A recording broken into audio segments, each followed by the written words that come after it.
Good afternoon, good evening, depending on the time of day you're watching this video. My name is Sina, and I have the honor and the privilege to spend the next few minutes with you guys and share with you guys some key concepts that the person who has sent you this video probably have seen some value in, and they were kind enough to want to share it with you as well. In the past 15 years I've been in the financial services. I've been privileged enough to first and foremost be educated about key financial concepts to do with finance and money, which has put me and my family in a position to be able to make better decisions to do with our finances, but also as a licensed advisor from the government, be able to help many families make better decisions and put them on the right path. Now, today, we're going to share with you guys the overview of some of these fundamentals to do with finance, which is going to really enable you to make better quality decisions regardless of the stage of life you're in. So on that note, why don't we begin? I'm going to share and fire up the PowerPoint so we can go through this information. All right.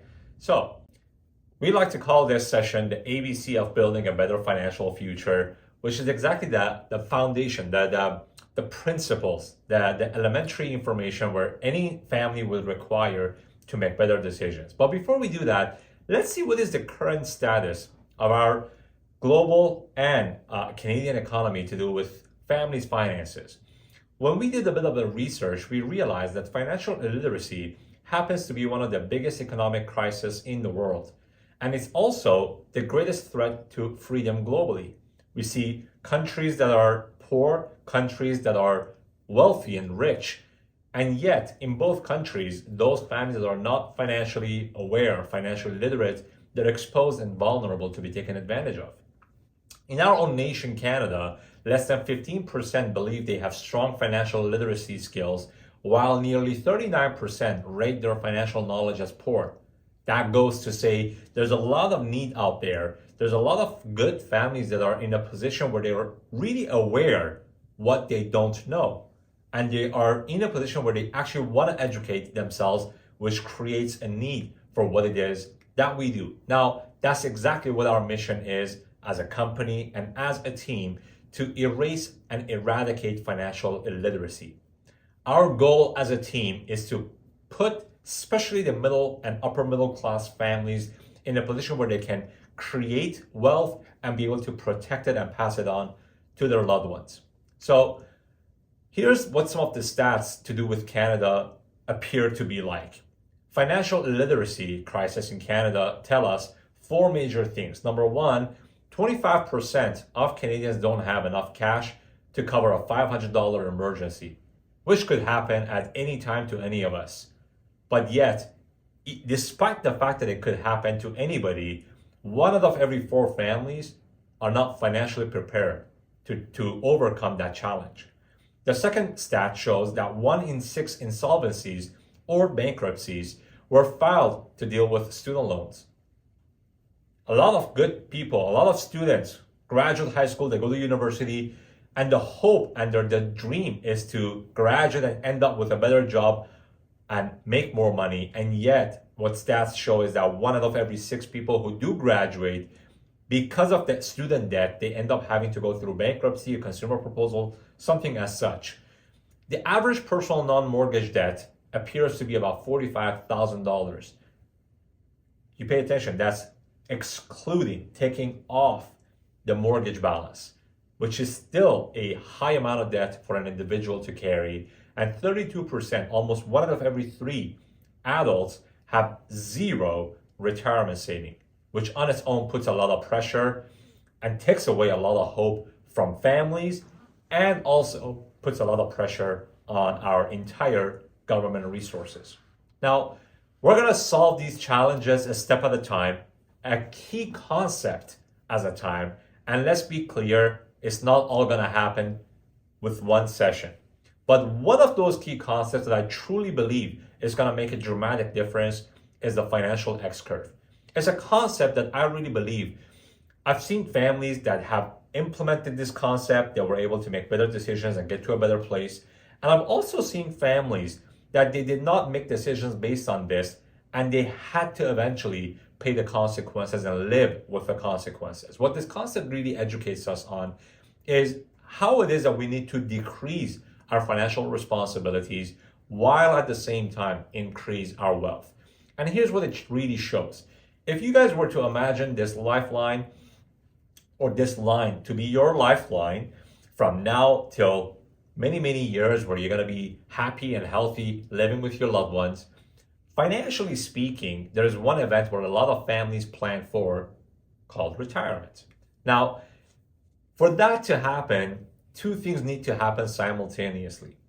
Chances are, early on in life, when a family or an individual is young, they carry a lot of responsibilities, which could be financial burdens of the family, could be debt, could be bills, living expenses. As time goes on, our goal ought to be, should be, to decrease our financial responsibilities while at the same time we better focus on increasing our wealth. The challenge I've seen a lot of families make, the mistake a lot of families make, is that they only focus on one of those. They only focus on decreasing the responsibility and they disregard building wealth, which puts a lot of pressure on the individual and that couple later on in life, where they actually have to keep on delaying and delaying and delaying retirement. Now, when you dissect this, you realize there's also two areas. We got pre-retirement, post-retirement. Pre-retirement, generally speaking, families carry more responsibility than debt. Than wealth. When we have more responsibility, it's really us that are taking care of those responsibilities, as that picture really appears to show. And if something was to happen to our earning ability, to our ability to generate income, the responsibilities are still there. If I was to pass away, my wife and my child still require my income. If I was to get sick, I still need my income and my family still needs my income, even though my ability to generate income has decreased. So it's very important, any stage of life where we have more responsibility than wealth, we can protect our responsibilities through proper protection and later on be able to pass on the wealth we've created, because post-retirement, chances are we're gonna hopefully have more wealth than responsibility. We should be able to pass on those wealth and assets to our loved ones, which I think is the wish for a lot of us on this call.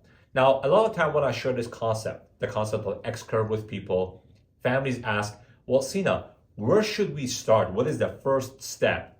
Which brings us to the next slide, which is the financial foundation. And we really believe, just like building a house, you also must build your financial foundation from the ground up. It's very simple. You're never gonna start building a house from the ceiling down. Why should you do that with your finances? Now you might be thinking, well, what is the foundation to do with our finances? And the very first foundation has got to be proper protection. Protecting our income for ourselves during our living years and protecting our income for our dependents and loved ones if we were not to be there. Simple terms, insurance planning is step one. Why? Because we never know when something could go wrong. And that's completely out of our control and unpredictable.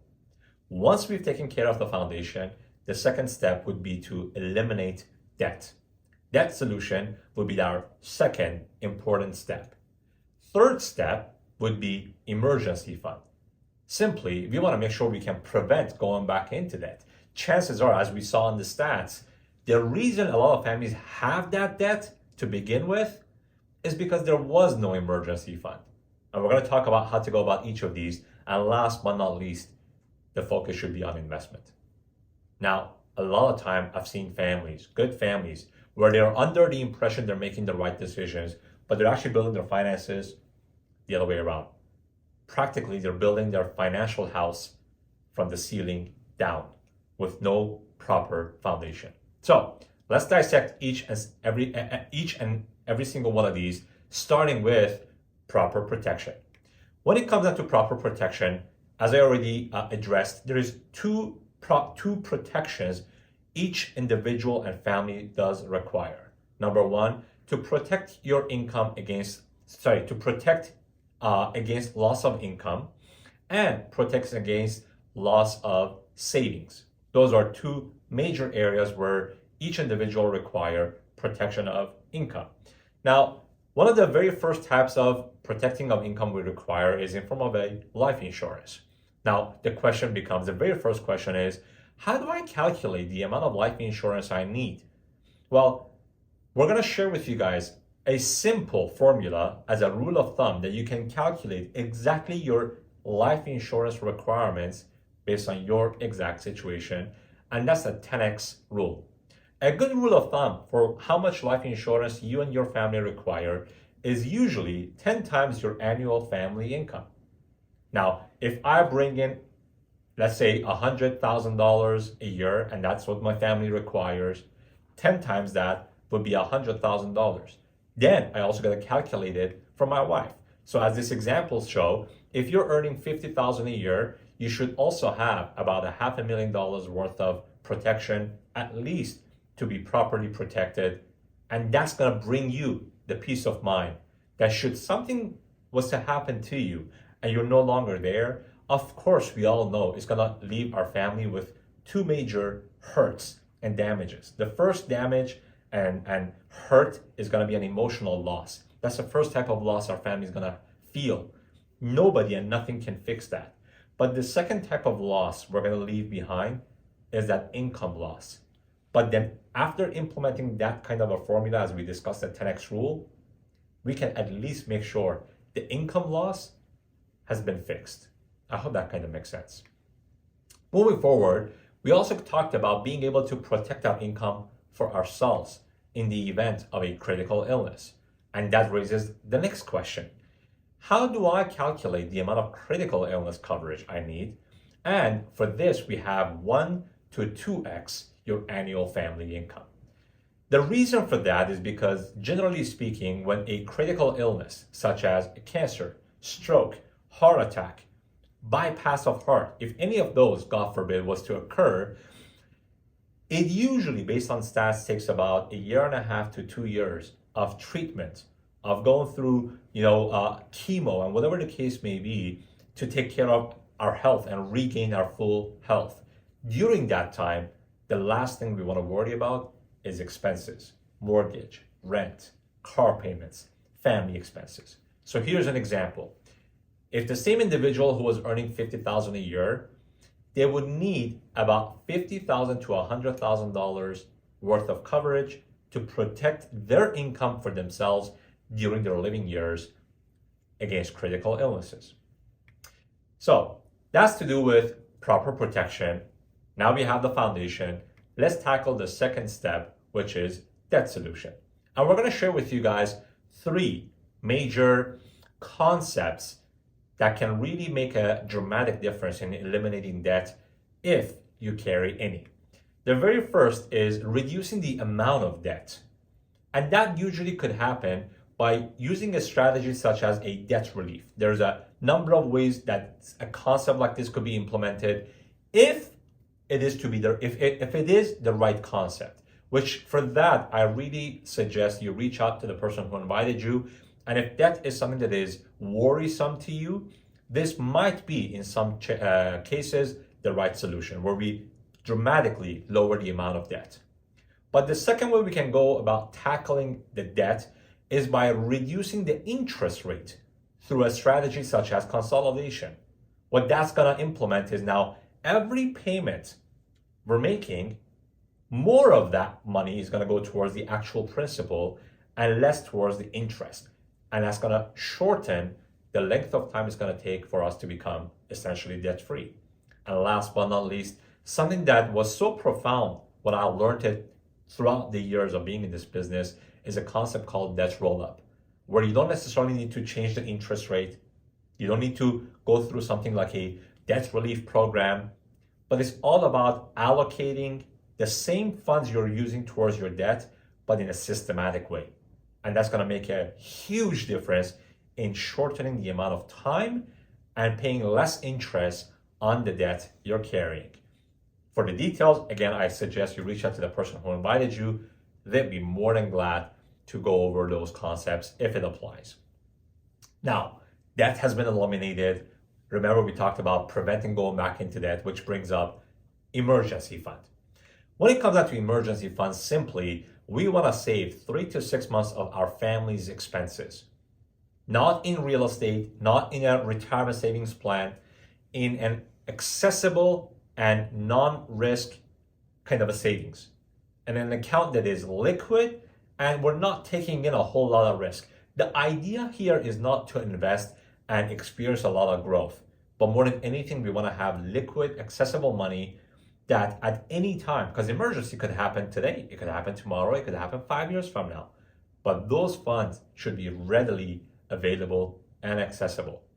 And last but not least brings up the idea of investing and growing wealth, which brings up my favorite formula in the world, which is the wealth formula. The wealth formula is a very simple, again, yet profound formula and recipe that can educate us and help us make better decisions about growing our wealth. I always like to use the example of the difference between cooking and baking. The difference between those two, other than the fact that one creates cake, the other one creates food, is the fact that when it comes down to baking, you gotta be very precise. You gotta have all the ingredients. There's not a whole lot of improvisation you can implement to deduct or add ingredients, not as much as cooking at least. And if you were even to be the best baker, you must have all the ingredients. If I was to only give you eggs and sugar, it's impossible to bake a cake. Well, why am I talking about cooking and baking other than the fact that I'm hungry? It's simply because creating wealth is similar to baking. You're gonna have a recipe and you need to have all the ingredients available. The number one ingredient we require in creating wealth is money. Now, a lot of families and individuals, me included, I used to think money is wealth. No, money is just one of the ingredients. Our money requires time more than anything, and also it should have an interest being added on top. Now, the reason you see a plus or minus is because if we're saving money, we're earning interest, but if we're in debt, we're giving interest. And it also, interest rates usually does fluctuate, right? We're gonna talk more on that. And there's two things that we need to deduct from this formula. One is inflation, which is cost of living and how things tend to get expensive every year as time goes on. And last but not least, taxes, which are usually there. When we add and subtract all of this, the end recipe will give us wealth, right? So let's talk about each of these components, starting with time. So the idea is the longer you wait, the more you must save to make up for the time loss. So we're going to talk about an example, but before we talk about the numbers and the example, I want you guys to keep in mind that if you were to get to $1 million worth of saving at retirement, we want to kind of give you an idea of how much you should be saving based on your age. So I want to make sure you guys know first, we're assuming a reasonably 8% interest rate to be received compounded on our saving. And let's say we want to get to $1 million by age 65. I want you guys to look at the next slide, which is about to appear, find your age, and that's going to show you what it is that you need to be saving every month until age 65 to get to your end target of having $1 million. So we've got from age 20 to 60. Of course, the closer to 65 we get to, the more we need to save. That kind of makes sense. But here's what the numbers show. If you're in your 20s, less than $200 a month can easily help you achieve that. But if we've got 5 years and we're in our 60s, we gotta be saving well over $10,000, $12,000, $13,000 a month to get to that same target. So now knowing this, when is it that you think you ought to start saving for retirement? Of course, the earlier the better. Now, because we don't have a time machine yet and we cannot go back to yesterday or the previous years, or ideally to the day we were born, you better not miss out on today. And the question is, are you saving enough to get to that desired amount you need for your retirement. So when it comes to the time value of money, there's really 3 action steps that we really want to make sure we can implement. And these are to be very, very precious. Number 1, start now. With any amount you can, just begin. Don't get into the trap of thinking, I'm going to save more when I make more. Implement the habit of saving more than anything. Save regularly. Discipline is something required. It's one of actually the major ingredients in creating wealth. And last but not least, be patient. Creating wealth is one of those things like building a good relationship, like getting into a fit physique.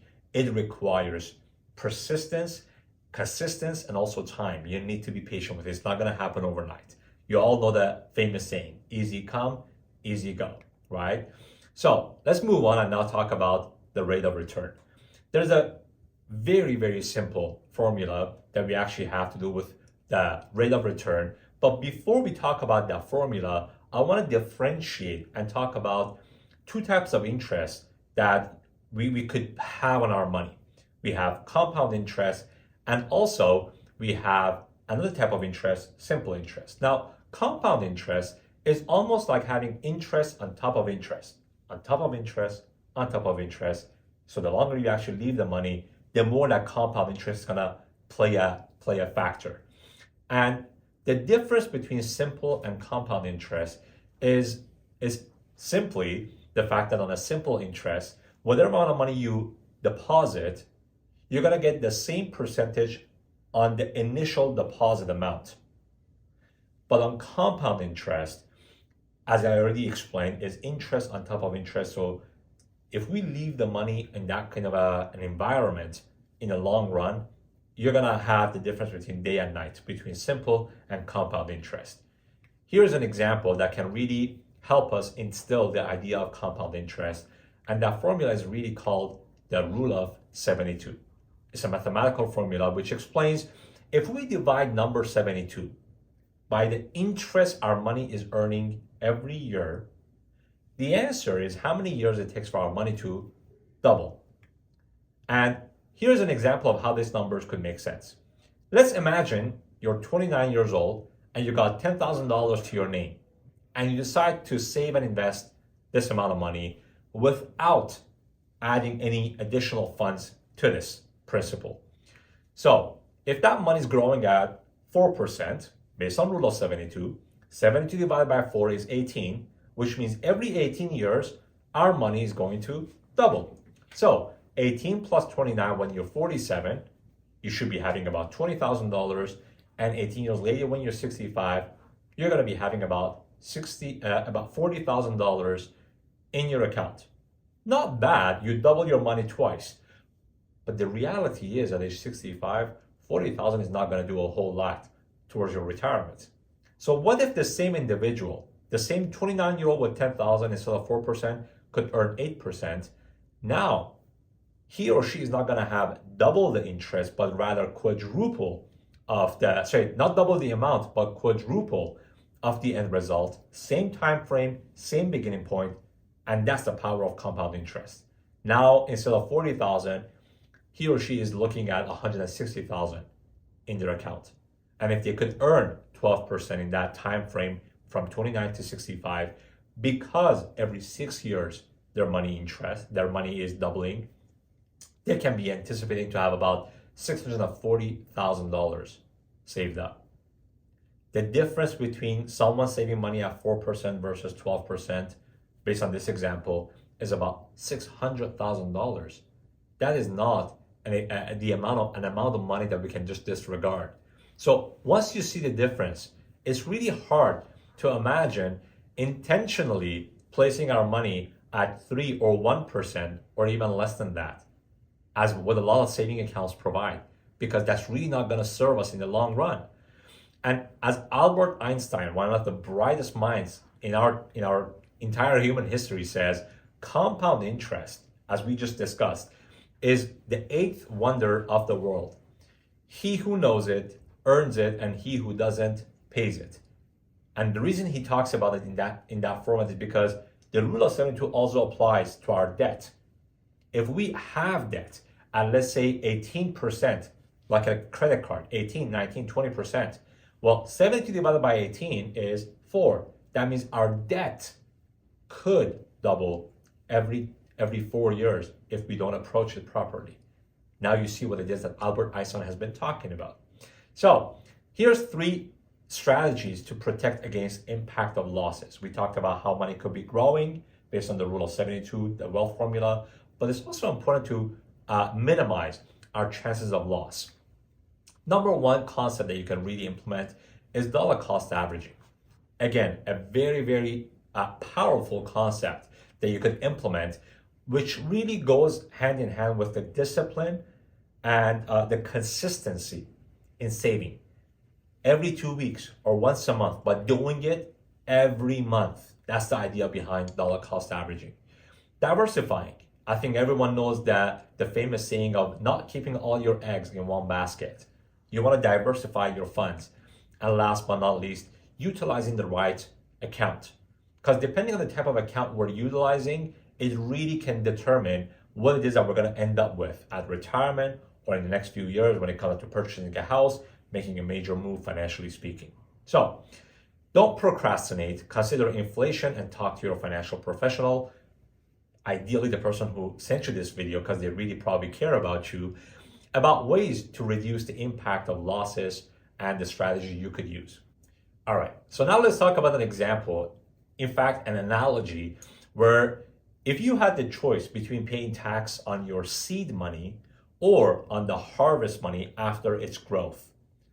Let's talk about an example in the financial concepts. If you save $10,000 at age 29 and that money grows at about 9% compound interest, that could be giving you about $250,000, $250,000 when you reach 65. Now the question is, what kind of an account are we utilizing to grow this money? Depending on the type of account, which determines the type of taxation, it really determines how much it is that we could be left from that $250,000. So imagine the first option being paying tax on the seed, which is, in this example, our $10,000.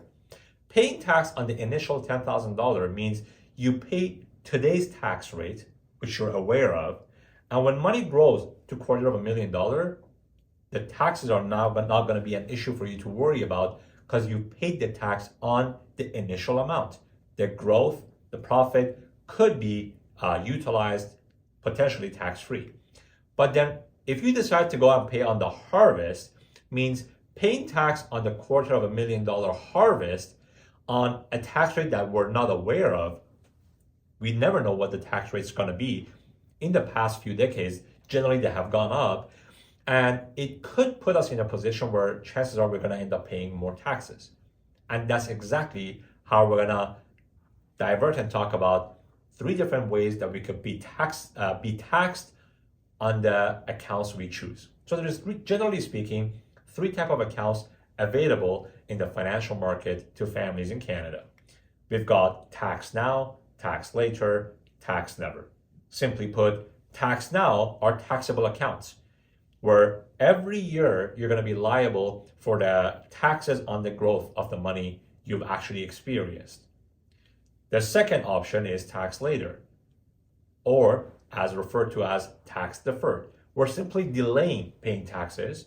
Money goes in without having to pay taxes, but while it's growing, we're not paying taxes. When we withdraw money, it's going to be taxed. And last but not least, tax never.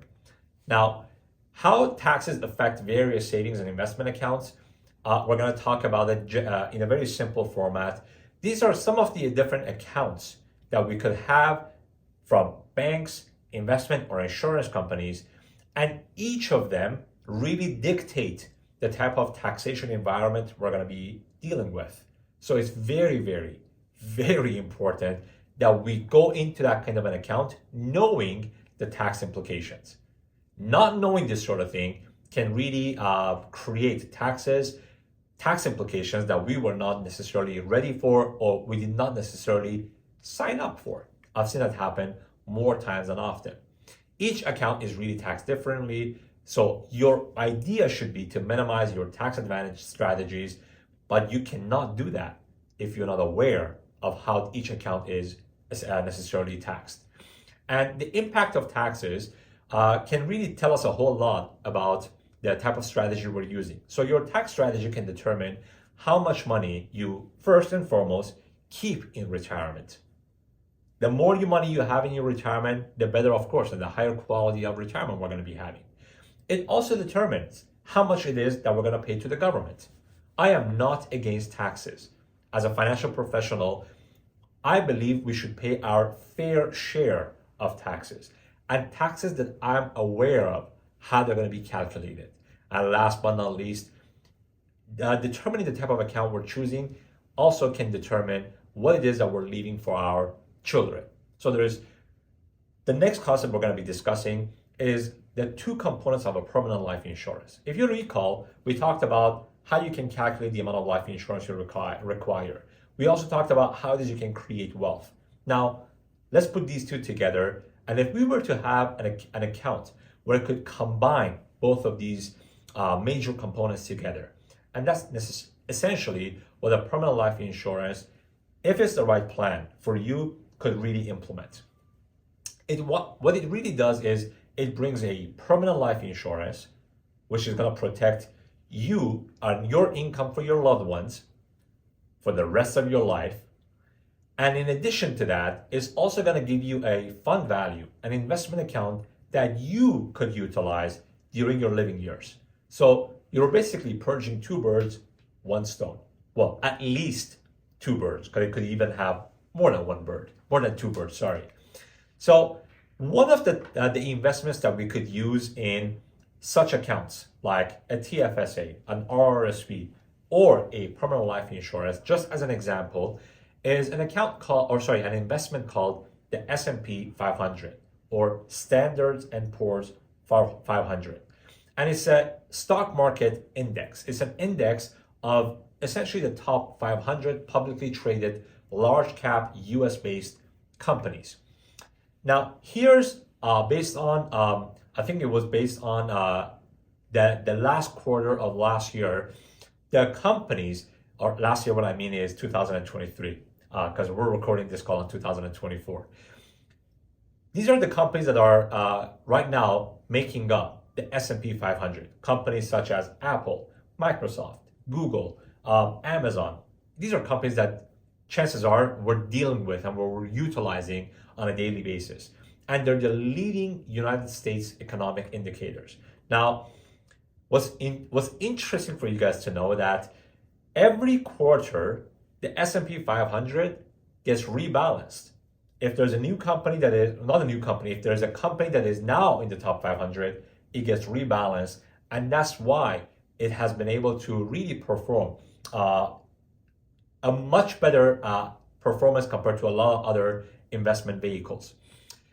The index is rebalanced quarterly, as we said, and the investors can purchase shares of stocks in the S&P 500 or invest in the index funds that track that exact specific investment, the S&P 500. So here's the historic chart of how the performance of the S&P 500 has been like going all the way back to the 1920s to the recent years, 2023. You can see it has gone, for most part, one way, which is upwards. It has really had an upward trend. But here's how the numbers could look.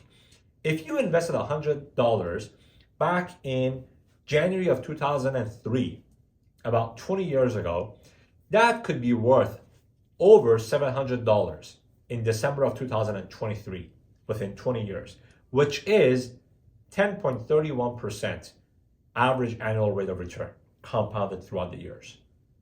Now, let's say you put in $100 in the same investment, S&P 500, in January of 1993. Now you'd be having about $8,300 in December 2023, which has averaged about 11.41%. And that's why a lot of people, when we are thinking about saving money long-term or investing money long-term, this could be one of the options to consider if it's, of course, the right option for you. And last but not least, we're going to talk about protecting the assets that we just created. We've created the account. We've set up the right type of account based on the taxation. We've put the right type of investment within those accounts. And now it's very important that we can keep these assets we've created. Now, the way we can do that, essentially we're talking about estate planning, is by having a will where it can really dictate how it is that our assets get distributed to our beneficiary and our loved ones. And also we gotta make sure we can guard our legacy. There's a number of ways, a number of tools you can utilize, such as segregated funds, such as having a proper life insurance that you could put in place. Because a lot of different assets and accounts that we have could go through the lengthy and expensive process of probate. But there is certain accounts and tools you could implement where it could skip the process of probate. And as an example, I think a lot of us do know Prince, the famous singer. His estate value was about $150 million. Or Aretha Franklin, another very famous singer, who actually left about $80 million worth of estate. But in neither one of these cases, like the vast majority of Canadians, these people had any estate planning in place, which meant their beneficiaries did not get the full value of the estate. Plus, the lengthy time it takes to go through that. So, I hope this session was informative for you, but the idea is now the information you've learned to go about executing and implementing this. So my challenge and my suggestion to you would be to reach out to the person who sent you this video, set up a time, and go through what we call a financial needs analysis, which is a financial checkup. And we can see the areas you feel you need to begin with, and you need some guidance and some help, and we'd be more than glad to share some ideas with you. On that note, I really and truly appreciate your time. Enjoy the rest of your day and have a great, wonderful life.